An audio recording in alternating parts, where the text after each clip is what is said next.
I began to think that life is little more than drowning. As if we're born knowing the sweetness of the air, but then we're dropped into the surf, where our job by days and years is just to learn how to accept it, the process of sinking.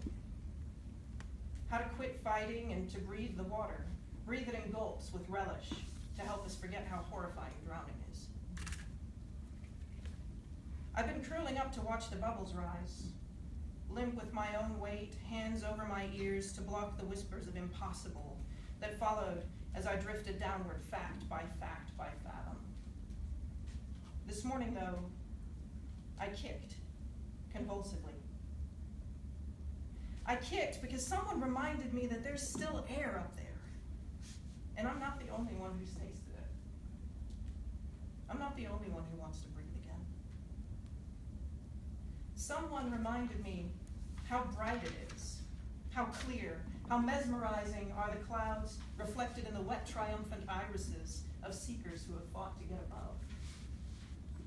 Someone reminded me, just by loudly being, that it's worth believing in things the drowning cannot see. That maybe it's not foolish to look for love in every pair of eyes.